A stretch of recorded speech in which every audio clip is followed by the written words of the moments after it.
Good evening to everyone. I'm Mohan Gopal, and with me is Sri B.D. Borkar, chairman of the Carpade Foundation and the former national president of WAMSEF and one of the most distinguished leaders of the Dalit movement of India. And we are here together observing April 14th, 2025, the birth anniversary of Baba Sahib Dr. B.R. Ambedkar.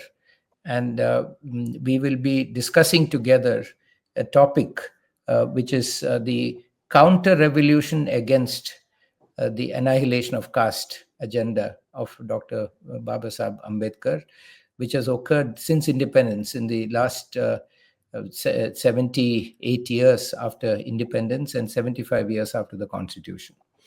So what I will do initially is to very briefly summarize in his own words the agenda of annihilation of caste, which he set out as the central challenge facing India. Without annihilating caste, India cannot move forward. And this was the major agenda of the 19th century and for centuries before that, but certainly in the 19th century, starting from the late 18th century, there were many movements against castes across the country, social revolution movements across the country, starting with Jyotiba Phule. Dr. Ambedkar was, of course, the foremost leader of that. We had Narayana Guru, we had Periyar, we had many leaders from across the country. And in fact, it was a remarkable period where every few years a giant was being born in this country to lead the movement against caste. But what we have found now is with the emergence of independence, there is today no space to take forward this anti-caste movement. Whether it's in the legislature, the executive, or the judiciary, everywhere, if we talk of caste, then we are seen as casteist and tribalist and diverting into agenda, dividing people. So while caste remains extremely strong, with four communities controlling and constituting the oligarchy that Dr. Ambedkar predicted, controlling the bulk of all the power in this country, economic, social, political, academic, media, academia, every culture, film, in every aspect of life, four communities constituting an oligarchy are controlling the country. Every state has dominant castes as oligarchies. So on one hand, the caste oligarchy is more powerful than ever before.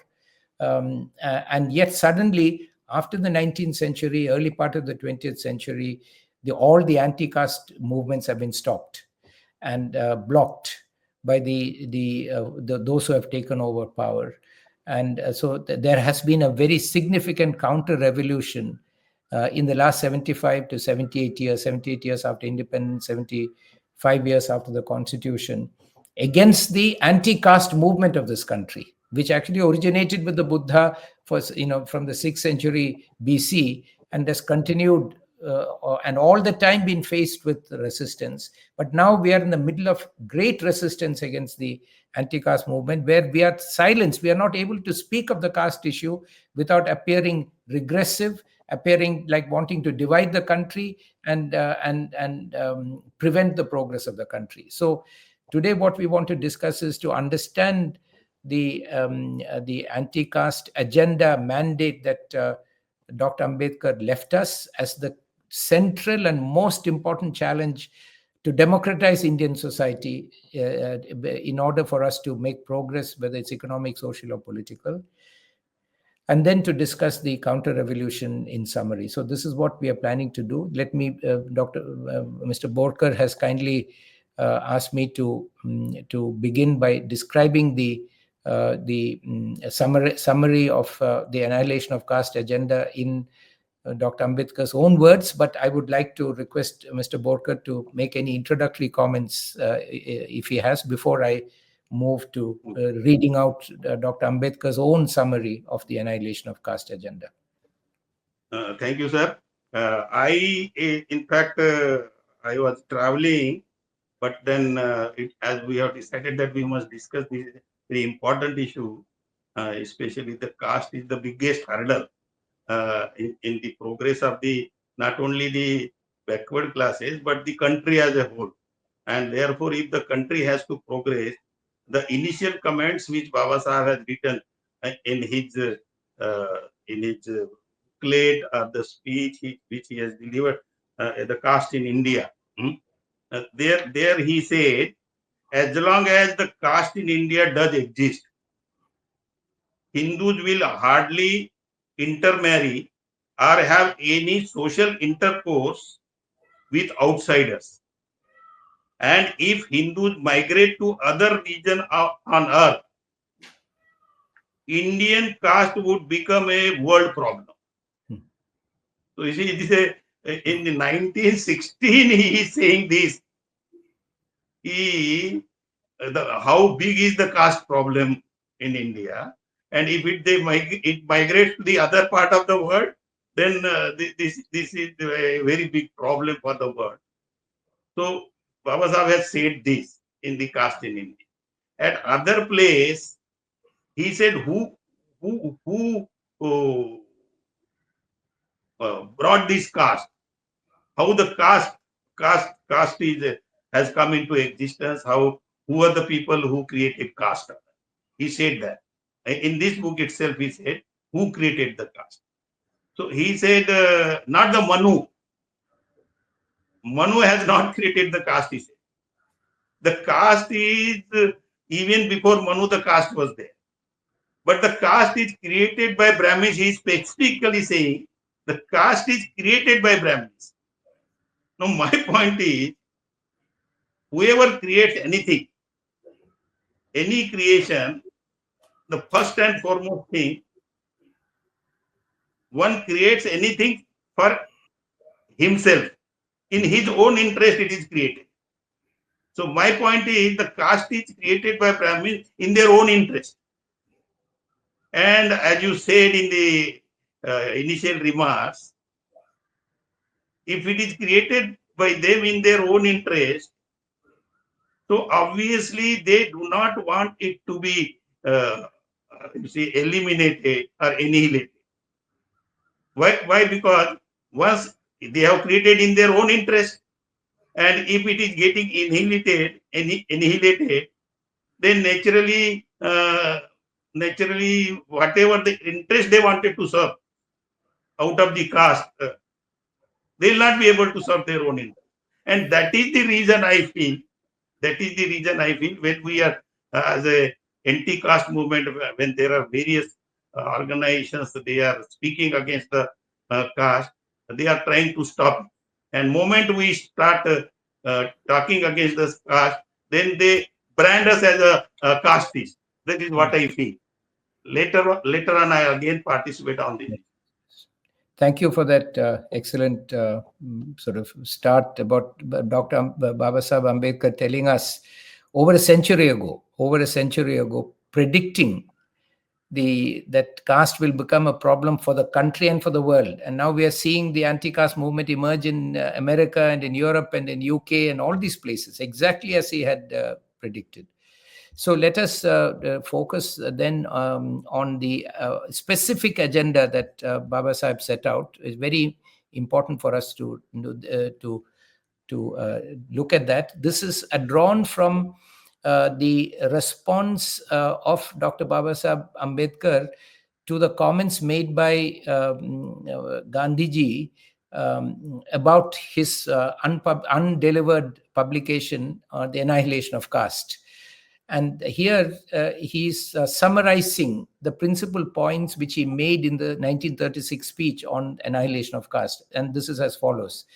I'm quoting Dr. Baba Sahib Ambedkar. The principal points which I have tried to make out in my speech may be categorized as follows. One, that caste has ruined the Hindus.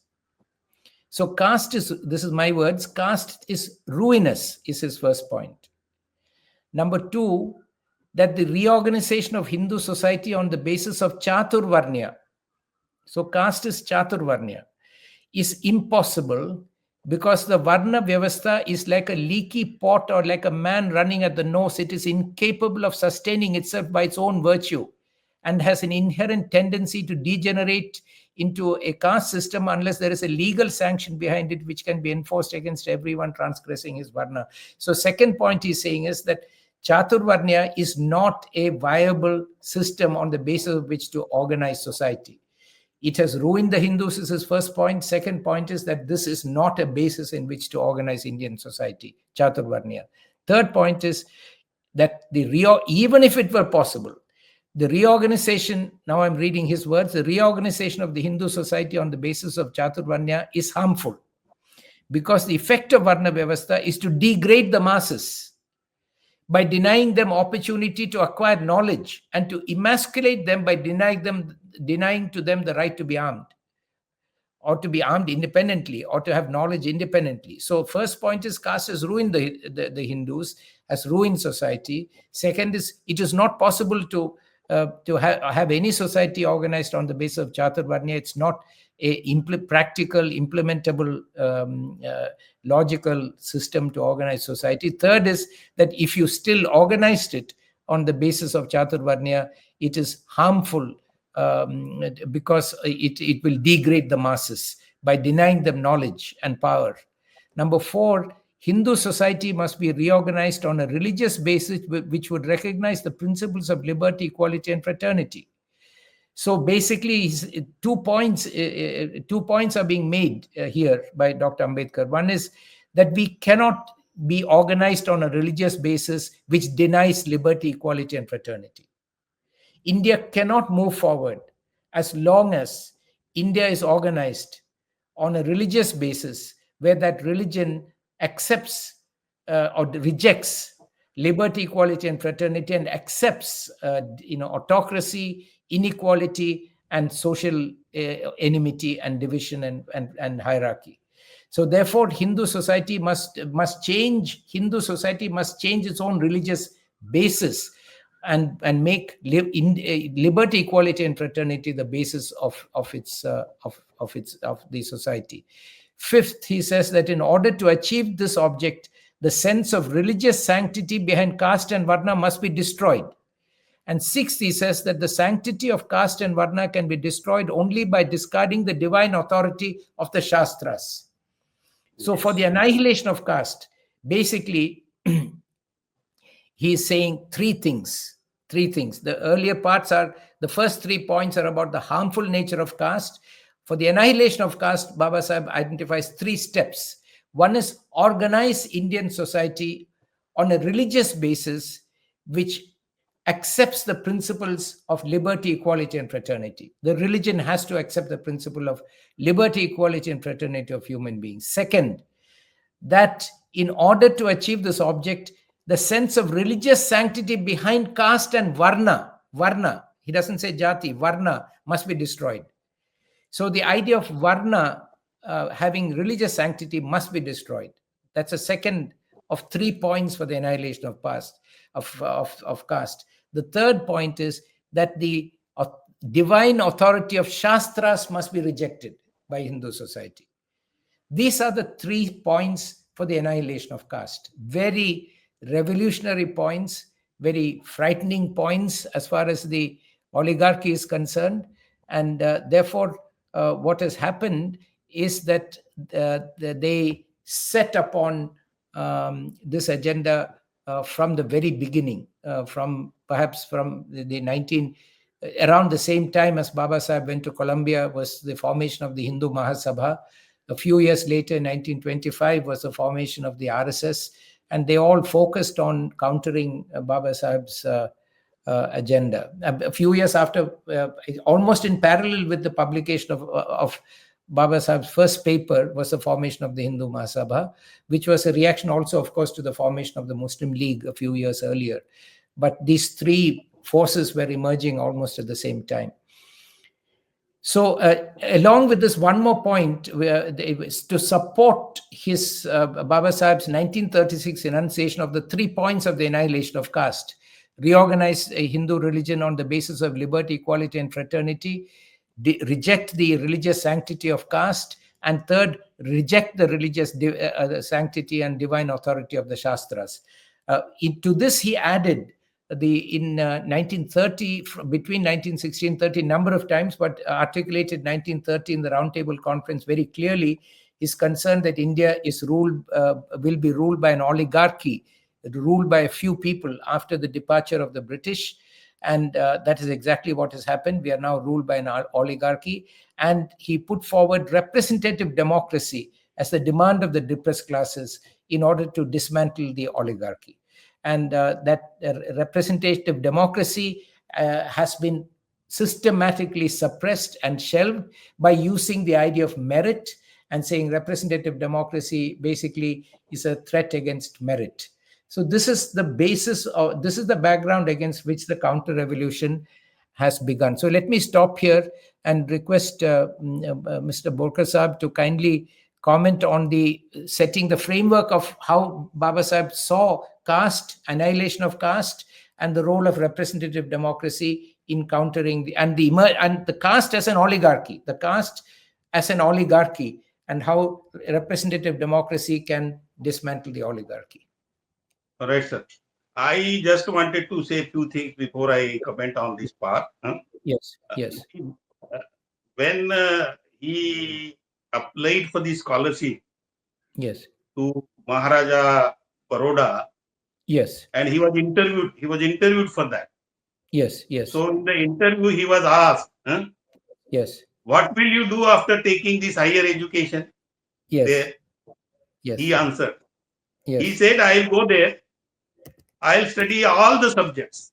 I'll yes, study history, political science, anthropology, economics, everything.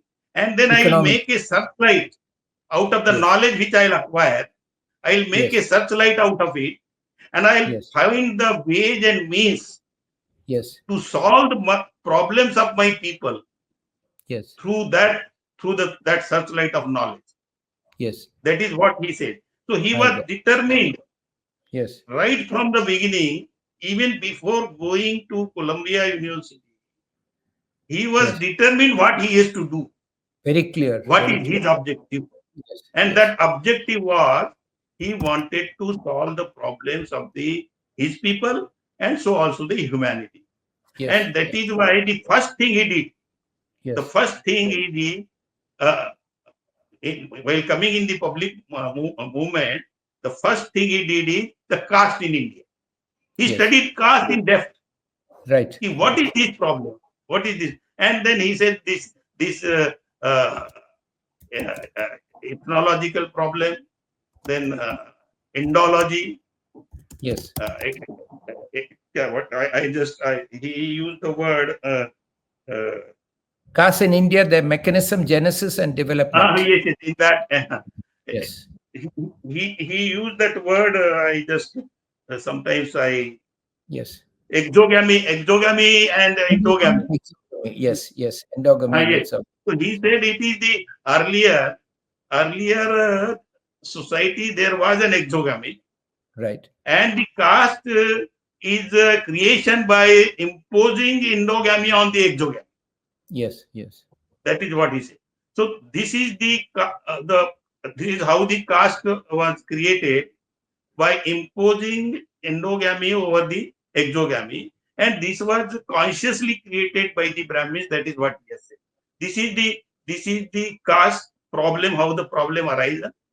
And then on the solution part, immediately in 1936, right. in 1916, he has identified the problem, that the caste is the problem, Yes, and in 1936 he has provided the solution, as you have yes, already pointed out. And in the yes, solution part, he has said that when he was asked, if you are yes, against caste, then what are your ideas?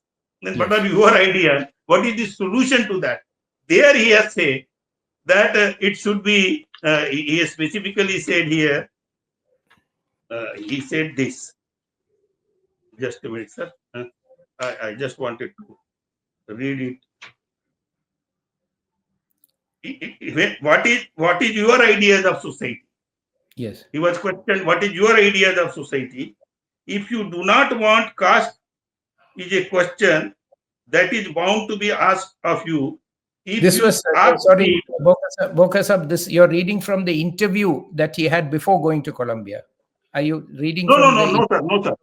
No, you're reading from where now? I am This, reading from the Annihilation of Caste. oh, Annihilation of Caste. Okay, I am 1936. reading Okay, from Annihilation of Caste. He yeah, said, if you ask me, my ideal would be society.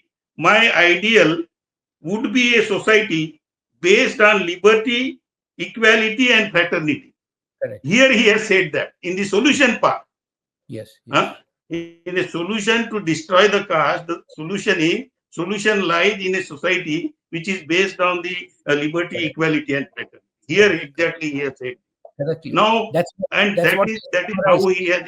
Yes, correct. That's what he himself summarized in that later Yes, passage, Annihilation of yes, Caste. These are my principal points, right? right, sir, That right, sir. society must be based on liberty, equality, and fraternity. But he went one step further. He said you have to believe in a religion that accepts equality, liberty, and fraternity. It's a very This is, powerful point. I was coming to that. Yeah. So yes, please. I was Yes. coming to that. Yes. And then, therefore, he said there is these principles of liberty and equality, fraternity, they are not in the Hindu society. Right. And therefore, the Hindu society must accept this. Yes. If they wanted to really reform, if they Yes. wanted to really reform Hindu society, then they must accept this. Correct. And it is very difficult also for them, he said that, Correct. because these are the teachings of their Shastra. Correct. As you all rightly put. These are the teachings of their Shastra. And therefore, if you really wanted to destroy the caste, then this feeling, he has used the very correct word there. I just, he said, the principle underlying the caste is fundamentally different from the principle underlying the varnas. And just a minute, sir, because I just wanted to put it from his words. He said, I am convinced that the real remedy is intermarriage. Two Intermarriage. things are said. He said real remedy is, because some people were telling that interdining should be there. So he rejected that. He rejected that, and he said there should be intermarriage. Fusion of blood Yes. can alone create a feeling of being kith and kin. And Yes. unless this feeling of kinship, being kindred, become paramount in the separatist feeling, the feeling of being aliens created by caste will not vanish. Right. So, and further he said, so now this is a very contesting issue now. Many of our scholars also, the Yes. scholars from the Mul Nivasi Bhujan Samaj, they are also saying that the intercaste marriage is the solution. Yes. My personal feeling is, if you say it is an intercaste marriage, then the caste is there. Correct. You are you are accepting the existence of caste, and Correct. then you say that they should intermarry. So this is no solution, and that is why Baba Sahib has provided a solution. Their Shastra who teaches them this feeling of separate feeling of ups and downs, degradation, and all that. These are the Shastras they are creating, this teaches this feeling, and therefore the Shastras should be destroyed. And I'll put a dynamite, they should be destroyed by dynamite. Right. Right. And and one more thing he said there, uh, sanctity of Shastras, and he said the real remedy is to destroy the belief in the sanctity. Right. Right. The word is Belief. the real remedy is to destroy the belief in the sanctity of Shastra. That's right. That's what So it was it the is the summary of. belief. Yes. It is Belief. the belief which to belief is a mental phenomenon. Correct. So it means if you want to destroy the belief, you have to awaken the society. Right. You have to interact with the society. You have to tell the people this is what you believe in and how it is against your own interest. Right. So that sort of education of the society is required. Unless that is done, so you Right. have to have the knowledge of the Shastras, what is there in the Shastra, how it is against your own interest, and how liberty, equality, and fraternity will solve your problem. Right. These are the awakening. I think we should uh, awaken the society on this line.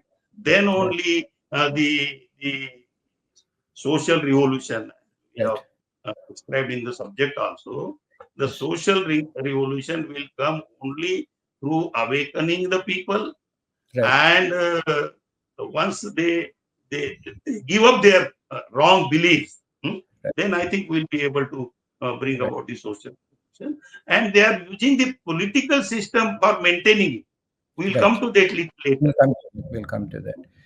So I think that's excellent, and we have now sort of summarized Dr. Baba Saheb Ambedkar's broad approach to the to what caste is and the need to annihilate caste as the central challenge facing this country, and of relevance to the whole world, because we are now the largest population in the world, and if we are completely suffering from this cancer of caste, becomes a problem of the whole world.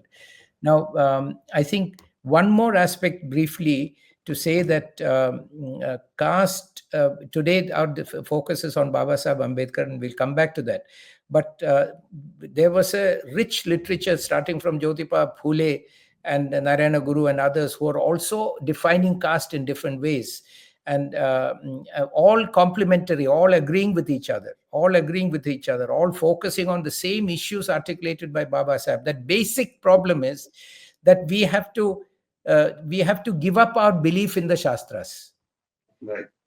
Those who believe in the Shastras, they're condemned to live under the caste system. So that link between belief in the Shastra and the survival of the caste system is really at the heart of it. So this means that the caste system comes from the Shastras. Right. It is gets its sanctity, its structure from the Shastra. So this is where Narayana Guru, Phule, all of them are focusing on on how to how do we understand our relationship with these Shastras that prescribe inequality, graded inequality, and the caste system. So in this background, the next question I want to ask is, what we are told now is, this is 75 years ago, 80 years ago, 1916, 100 years ago. There is no more caste in this country, right? Mr. Borkar was a very senior official of the Indian civil services. There are so many people in important positions. Where is their caste? Why are you talking about caste which existed only 100 years ago? Where is the practice of caste today? So this is the argument that we are told when we talk about these ideas, saying this is all irrelevant, right? Now, and that was the first step in the counter revolution is to deny that there is a problem of caste, and that's the first step. So we can briefly address that issue, because what has happened is, like there is a series of there's a work going on in internationally called modern day slavery. Okay, slavery has changed in its form. It is no longer shackled people working in cotton plantations, Right. uh, in chains. But slavery still exists. Slavery is forced labor. It is labor where people are enslaved, stripped of all their rights, denied their human rights, denied their humanity, and used to do whatever their exploiters want them to do. So it has changed. The nature of slavery has changed. But slavery has not gone away. It still exists in many parts of the world, and that is recognized. So we have to now understand that there is modern day caste system. The caste system has changed. The language it uses, it changed the way it manifests itself. It has gone underground. It has gone underground. There was an open assertion of caste in the past when Baba Saheb Ambedkar was fighting it. Thanks to his fight and other struggles against it, they have stopped talking openly about it, and they've gone underground. So we need to spend a few minutes to understand how caste is, in your view, how is caste working in our society today? How do we find it? I'll give you a small example and then request you to speak. I visited a friend of mine in Delhi, and he said the same thing to me. He and his family, there is no caste here. We live here. Where is the caste? Why are you working on caste? There's no caste issue. So I said, let me ask you a simple question. The young daughter, 10, 12, 15 years old, was also saying the same thing. So I asked the daughter, I said, Do you have a cook coming here to do the cooking in your house? Yes, cook comes. Do you have who cleans the toilet? That jamdarni cleans the toilet. I said, why the cook? Not neither the cook nor your parents. Nobody will clean the toilet. Only the jamdarni will clean the toilet. Does a jamdarni cook in the kitchen? No, jamdarni will not come into the kitchen. She'll clean the toilet and go. So I said, do you realize that that is the practice of caste right in the middle of your house on a daily basis? And you are not seeing it. You're just blind to it because we are not describing it as a caste system. But the Jemdarni comes from a community where she is not given any option except to do that work. And the cook comes from a different community. Your parents come from a different community. But this work is to be done only by people from a certain community. And that is the reality. Then I said, I can give you other examples of how work is distributed in our country and how there is a concentration of certain communities in the highest levels of work, and you will never find people from the oligarchy working as jamdarni or as manual scavengers or and so on. So there is a concentration of certain communities in slave labor, in low skill labor, and the higher echelons. And that is a problem which Dr. Baba Sahib anticipated and framed it as a problem of representative democracy, where we must have representation of all communities in order to deal in all segments of life, economic, social, political, all aspects of life. There must be a due share for everyone. Now he was actually preparing the way to counter this argument that caste will not is being denied, because now we have to understand the expression operation of caste as a denial of representation and due share. That is where caste is most evident and most obvious, and that is what is confining the large segment of population to virtual slavery or near slavery. So I'll request you to guide us Right. on what is modern day caste. I was also about to say that Yes, the gentleman was talking to you and saying that there is no caste, and why are you discussing the yes, caste issues now? Uh, in his family itself, we could have asked him which caste your wife is from. yes, yes, Uh, or now, where are you going to marry your daughter? Are you yes, going to marry your daughter uh, to to yes. say a scavenger? And then they tell, no, no, no, so scavenger, how can I marry my daughter to be this scavenger? And they'll say it's economic What class. It's not economic class. If will you marry some a person who comes from uh, maybe is an IAS officer or IFS officer but comes from that social background, they will hesitate. that may be true. But basically, it is the frame of mind, you see. Yes, that's what Caste I'm is, saying. They will frame it as class, but actually that same hesitation is there in their mind, regardless of class. yes, exactly. That is what I am telling. Exactly, it is the mindset of those people. Through that mindset, every activity they perform, Yes, that mindset is controlled. Say for yes, appointment in the government services, yes, say for example, as you have rightly pointed out earlier also, you yes, will hardly find any secretary from the lower strata of the society. yes, Why it is so? They are equally competent people. They have yes, proved their competence. But when yes, it comes to a placement in the yes, highest position, or for that matter, even in the judiciary, what yes, is the position? Why yes, why the people from the different caste or from the lower strata of the society, they are not placed in the judiciary, and yes, to yes, the extent of the proportion of their population, yes, it is only because they wanted to control the entire system, not only through the political system but through the yes, judicial system also, and they wanted to maintain their hegemony in yes, all the walks of life, in all the walks of life. And politics such a powerful tool. Those who are yes, in the placed in the power position, political power position, that yes, power they are using for uh, placement in the judiciary also. right, So actually, caste is there. yes, These people, as you have rightly said, they are blind to the caste because they know once this issue is brought to the fore Yes. and discussed in the public domain, Yes. then these lower strata of the society will realize Yes. that what is happening with them, and then they may revolt against this Yes. caste system and the Brahmanism and the Hinduism. And therefore, at the beginning of the talk itself, Yes. they do not want this issue to Yes. be brought in the public domain. That is what I feel. Yes. No, absolutely correct. So we can say in summary that the modern day expression of caste is found Yes. in the concentration of power and wealth, Yes. not in terms of not admission in schools, colleges, and open exclusion of, but what is used to happen in the past continues, namely concentration of power and wealth in a few communities in an oligarchy. So if you Yes. look at government, you look at the judiciary, executive, legislature, the political parties, you look at economy, everywhere there's a concentration of power, right? Yes. And that is the way in which, so that has been preserved. That has been preserved.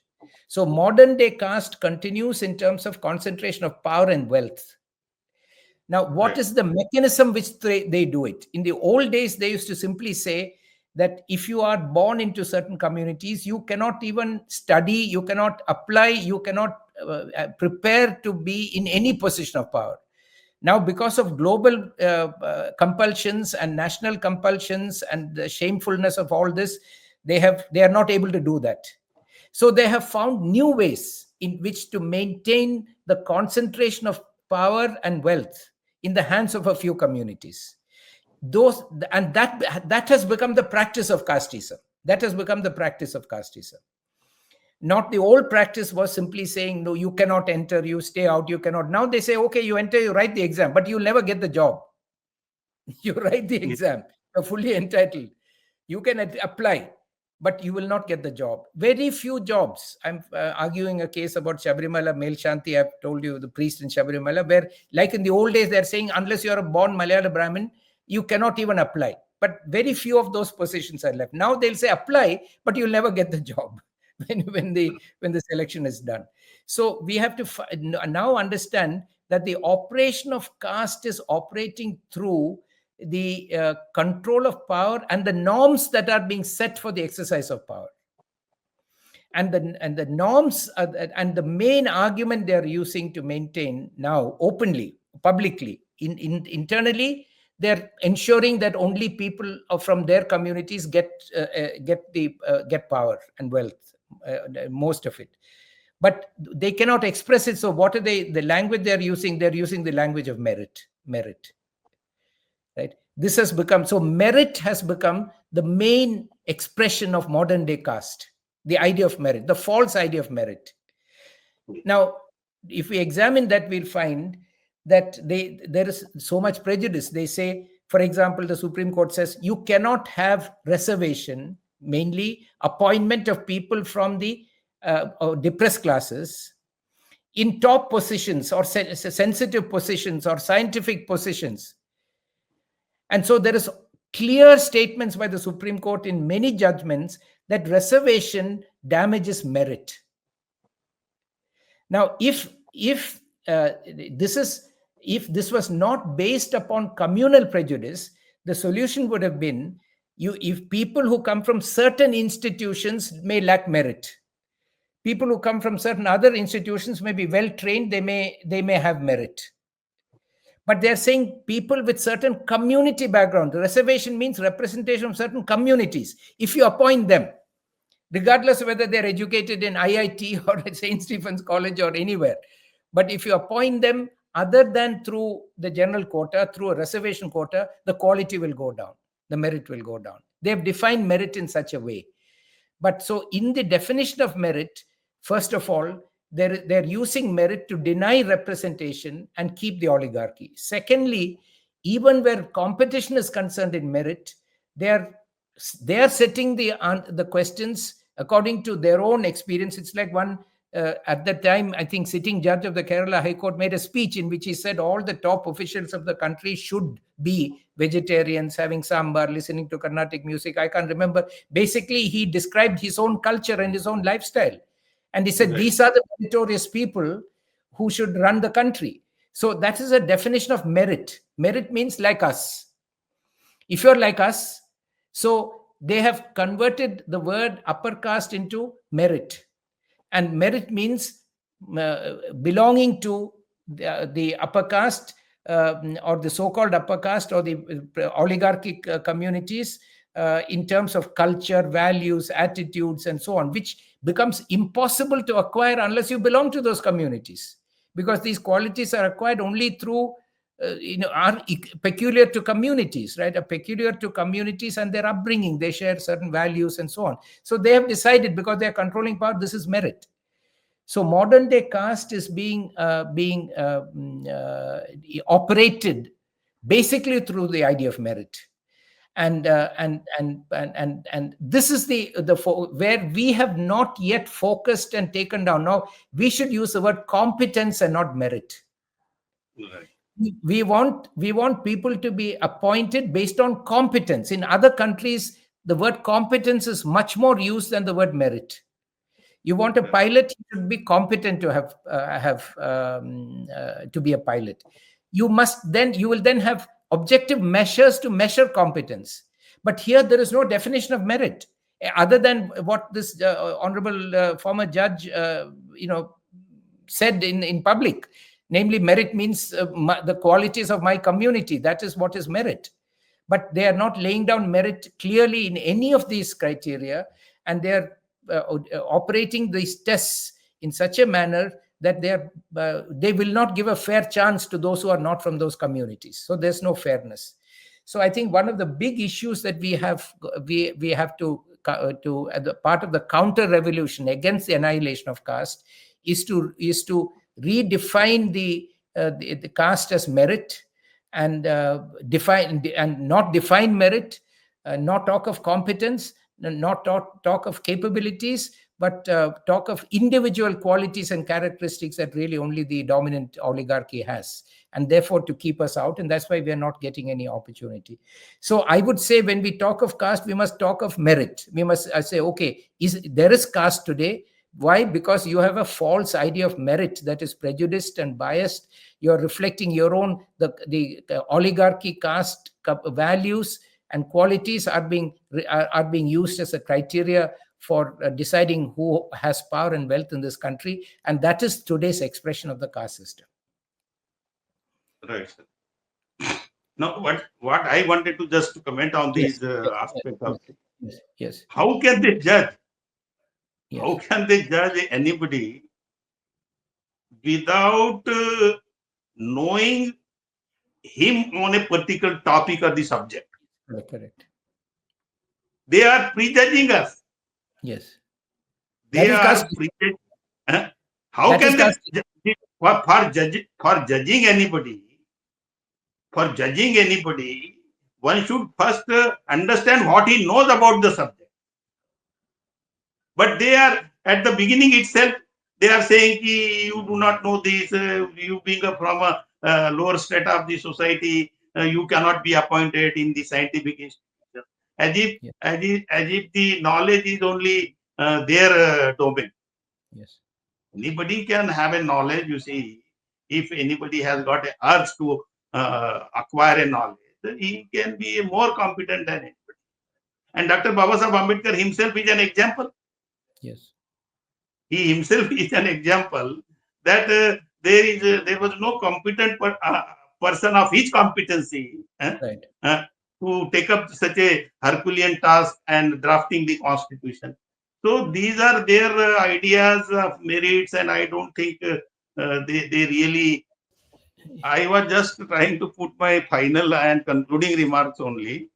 Yes, That is, you see, ever since the constitution was to be brought or prepared, since then all the Brahmins, those who were there in the politics, they do not want a constitution wherein the principles of liberty, fraternity, justice have to be implemented, because then their dominance will go. But for the condition imposed by the British government, they had to accept this constitution. Otherwise, they were not interested in this. If we see the proceedings there, or what Baba Sahib has said earlier also in the roundtable conference, so they are not prepared. So Right. what I wanted to say, it is futile to expect from them that they'll uh, introduce the principles of liberty, fraternity, and equality in the uh, Hindu society for reformation of Hindu. So it is for us now. It is we Correct. have to. It is we have to, matlab, go for a political power and get the constitution implemented with its letter and spirit. Then only it will be possible. Why I have in, got into politics, it is for this reason only. I am convinced. I am convinced that they will not do it. They have not been doing it. Even people in the judiciary, Baba Sahib wanted at least, at least they'll do it. At least they'll do it.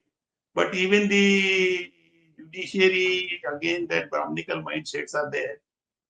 So what I feel, if we really wanted to annihilate the caste, those who have created caste in their own interest, it is futile to expect from them that they will do it. No, they They will have never do. consciously introduced it.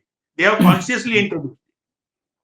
And therefore, those who are the sufferers of this caste system, they have to come forward and put all their mental energy, intellectual energy, and destroy the caste system.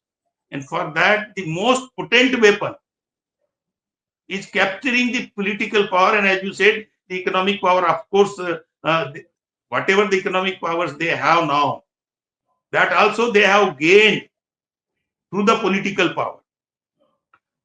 We can see now those politicians who were paupers yesterday, today you find they have crores and crores of property. So it is through the political power only they have acquired most of the economic power. And therefore, it is the political power which is more important. That is what I feel. And then only we will be able to establish a society based on the principles of liberty, equality, and fraternity. That is what I feel, sir. But now I just wanted to listen from you. No, I I think no one can deny that ultimately there must be due share of political power for all communities. That's the only basis of democracy. But the question is, why do we not have it after 75 years? See, now Karnataka census has come out. It's 6%. General category is 6%. 94% are not in the general category, according to that what we have read in the press. But there is no political power is completely controlled by the 6% even now. So how do we get political power?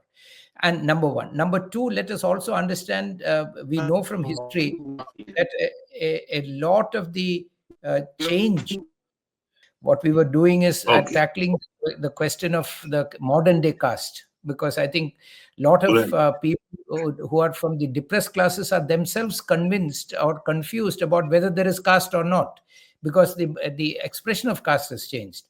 So I think we are now suggesting that modern day caste is to be found in the concentration of power and the methods of concentration of power, and that is the basis of caste. Why? Because they're continuing their dominance using a different excuse. Earlier they said, see, you are born into a different community, therefore you cannot have any of these positions. Now they cannot say that. Now they're saying you are born into certain communities, therefore you have no merit, and therefore you can only come through reservation, and you cannot do jobs which require merit. But they are getting this whole idea from the same concept, that those who are born in certain communities are meritorious, and those who are not born in certain communities are not meritorious and are inferior people. So the same ideology continues, but it is expressed in different ways. Earlier there was no chance to show our inferiority through a fake process of testing merit. Simply by birth, they would say you are excluded. Now, to exclude us, they have to come up with a fake method of assessing merit, and then pretending that we are still coming to the same conclusion that we have no merit, but through a different methodology. So that is where modern day caste is to be found in, I think, in terms of the methodology for asserting the superiority of a few communities and the inferiority of the other communities. And that is coming from the same system. So we are back to the same requirement, that if political power is to be had, why is it we don't have political power after 75 years? We cannot even get 500 votes in elections, because this present process of getting political power itself is not an open democratic process. So unless we question fundamentals, we will never get political power through the current processes. We will never get it. We will never get it. There is money power, muscle power, all these, the control of media, the control of public opinion, the control of education. Through all this, we will never get political power through the current process. So the question is, how do we get political power? So we have to identify the nature of the counter revolution and counter it. And the nature of the counter revolution is, one of it is to redefine the superiority in terms of use of certain other methods of proving that we are inferior. Those methodologies have to be attacked by us. That is one very important practical method that we have to see. Baba Sahib Ambedkar did not have to say at that point, you must not have faith he said you should not have faith in Shastras. Now we have to say you should not have faith in the admission test, in the IAS exam, in the NEET exam. You should not have faith in these testing systems which are deciding merit. You must reject them and demand a more democratic, more fair way of defining merit as competence, very specifically in a measurable way, and then being able to decide on the selection. So that we have to question the system of selection and system through which we are being excluded. That's the first point. The second point, which is, I think, very important, that they're maintaining the counter revolution. There are basically only 2 points. One is through this, and the second point is by falsely giving us the Hindu identity and saying we are all Hindus, while maintaining the superior status and exclusivity of the Varna system without any change. They have convinced us that we are Hindus, although only 30, 40 years ago, we were not considered Hindus. Only the caste Hindus were called Hindus. But now they've convinced us that we are Hindus. And they are now implementing this idea of keeping up the caste system using different brand names like Hindutva, Sanatana Dharma, Brahmanism, so on and so forth. But basically, they're keeping up the caste system by creating an idea, a commonality, that there is a Hindu religion and our religion is a Hindu religion. That is where Narayana Guru comes in and says, no, Hindu is a common name, group name for only 11 Brahminical religions. It is not our religion. Because if it is my religion, then I have to have full access to it. He said it has never been a religion. It's only a group name. The real names of the religion, he says, are Pauranika, Vaishnava, Shaiva, and Sakteya, Advaita, Dvaita, Visishta Advaita, Sankhya, Meenamsa, Vaiseshika. He says these are the real religions. And the group name is Hindu. These are not our religions. So then what is our religion? Our religion is basically what globally, socially may be called pagan religion, where we don't believe in any organized religion. We accept, we use different types of worship. We are very open and independent in our spirituality. We are sovereign in our spirituality. So this is not Hinduism. Narayana Guru, that's why Narayana Guru said in 1925, there is no such religion called Hinduism. Because he said it's only a group name for 11 religions, it's not a religion. Baba Sahib said in 1936, it is not a society. So we know that Hindu is not a society, Hindu is not a religion. So, but what even Baba Sahib said it is not a religion. He said, sir, even Baba Sahib said in this book, it is not a religion. It is not a. It is a it is a religion based on these wrong ideas, But what Guru said, it's a group name for 11 Brahminical religions. And only if you belong to one of these religions, you can say you're a Hindu. And it is not our religion, because I cannot read the Shastras. Now, you have belief in the Shastras, only the Brahmins can tell us what the Shastras are. I'm not allowed to read it. There is no written Vedas. So we have to, first of all, we have to build consciousness amongst the public about the fraudulent nature of the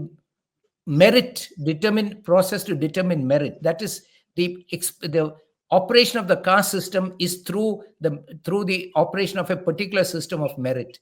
Second is that the operation of the caste system is through creating a false idea that we are Hindus, confusing us about what our religion is and what our religiosity is, and bringing us, as the Supreme Court said in a 1964 decision, Shastri Yajnapurush, that first called us Hindus and said all Hindus have faith in the Vedas, which is not true for the vast majority of the so-called Hindus in this country. They don't know the Vedas, let alone have faith in the Vedas, right? So they're bringing us under this approach of making us Hindu. Then culturally and linguistically, they're imposing Hindi and as a culture. So Hindi and Hindu Rashtra as a political entity, which is authoritarian, which is based on the Varna system. So Hindi, Hindu, Hindustan, this is the nature of the counter-revolution that is coming against us. And we have to question all this and convince the people that these are ways of bringing back the Varna system and taking us back into servility and slavery eventually, and denying us as I said, in Karnataka, it is 94% of the people of this country, their equal humanity and their equal citizenship. So the nature of the counter-revolution, I think, is to be found in the modern day practices of caste, which includes methods of selection, creation of a religion that falsely includes us while denying us equal status in that religion, right? And a religion that does not include our faiths. The people that we worship, the gods that we worship, are not part of those religions. So making us much more conscious about what our religion is, and realizing that the Shastras are not our religion. And so there's no need even to really understand and reject them. They're not our religion at all.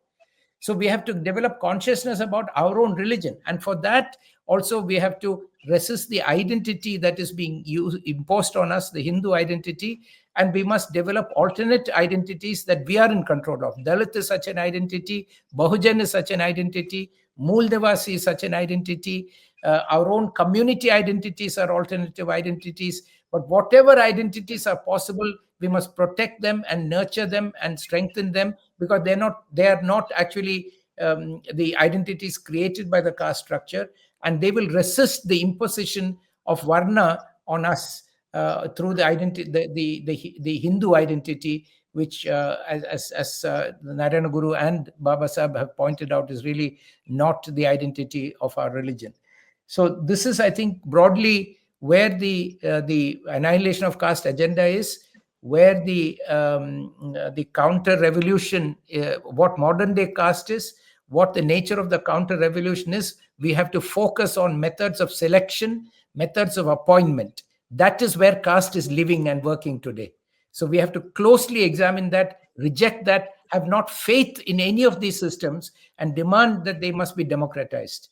We must also have clarity about our religious faith and understand that our multiple open spirituality, where we decide what to believe in, is sought to be destroyed and replaced by a religious identity which will be controlled by the only people who can authoritatively tell us what the Shastras are, namely Brahmins. So we are being brought under that hegemony.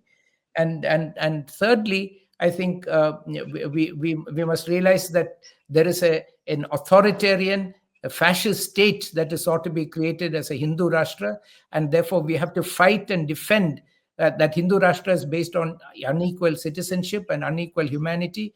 We must fight and defend the Indian Constitution, drafted under the chairmanship of Baba Sahib Ambedkar, which is based on equal citizenship, which is based on equal humanity, and which rejects the stratification of humanity, the division of humanity into different castes and on an unequal basis.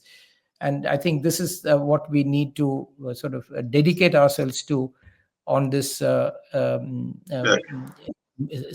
this important occasion when we celebrate the birthday of Baba Sahib Ambedkar. Right, Anything to sir. add? I think no, I have nothing to add. We are already on the job. Yes, yes. As we already organized around 500 symposia all over the country, and we are bringing these 2 points. As we have discussed also, the constitution is being destroyed by them. They do not want to implement the constitution with the letter and spirit, and they wanted to bring the Hindu Rashtra. And we said, as Baba Sahib has already said, it is a calamity on the nation if the Hindu Rashtra becomes a reality. So we are fighting, and let us all of us join hands and fight against this Hindu Rashtra and the